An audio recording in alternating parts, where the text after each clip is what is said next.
Bonjour à tous. On commence ce tour de la presse sportive en France où c'est une bonne nouvelle en une du journal L'Équipe. La Ligue 1 est dans les starts car les diffuseurs du championnat, Canal+ et beIN Sport ont enfin trouvé un accord financier avec les clubs pour la fin de la saison.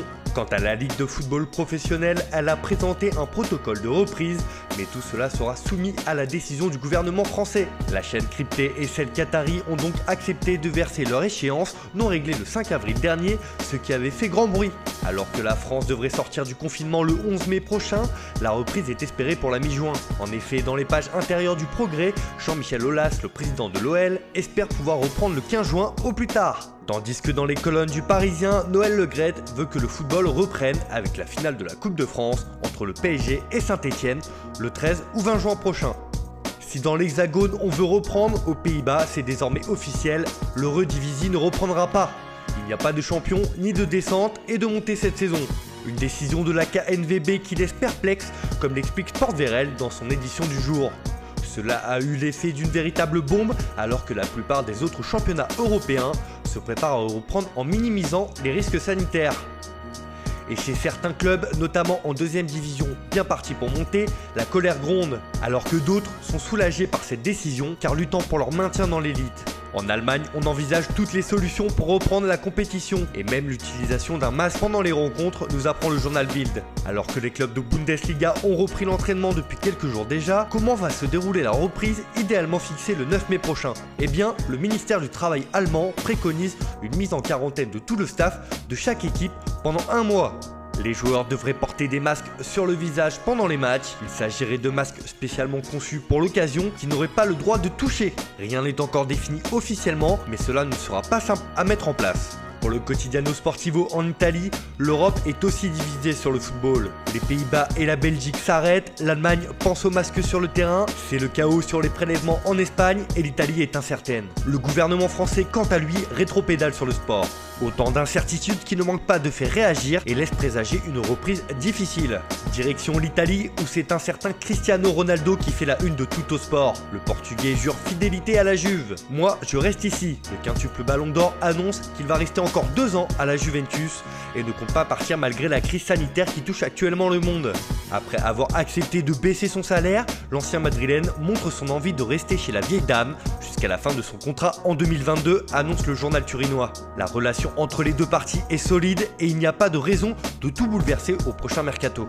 Et il n'est pas le seul dans ce cas puisqu'on apprend aussi que Giorgio Chiellini va également prolonger à la Juve. L'inusable défenseur, longtemps blessé au genou cette saison, va prolonger son contrat d'une année supplémentaire jusqu'en 2021 avant d'enfiler le costume de dirigeant du club. Après Buffon qui lui aussi va poursuivre avec son club de toujours, les papis font de la résistance dans le Piémont.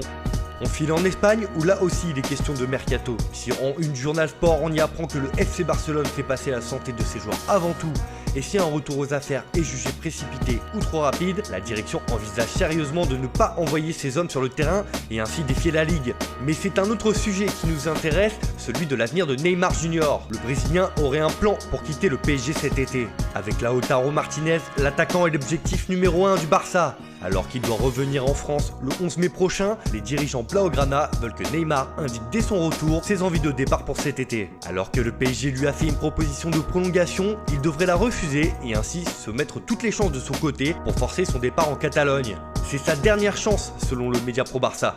Alors qu'avec la crise du coronavirus, son prix devrait sensiblement baisser, le club Blaugrana veut en profiter et faire plier le PSG avec un échange de joueurs. Et le champion de Liga en titre serait prêt à faire ce genre de transaction sur d'autres dossiers lors du prochain mercato. En effet, en une de Mundo Deportivo, on apprend que le Brésilien Arthur est en instance de départ pour la Juventus et qu'il y a des négociations entre les deux clubs. Pour mener à bien l'opération à coût réduit, plusieurs noms sont ciblés pour faire cet échange. En compensation d'Arthur, les Blaugrana visent Pjanic, Betancourt, Bernardeschi, Demiral et Detiglio.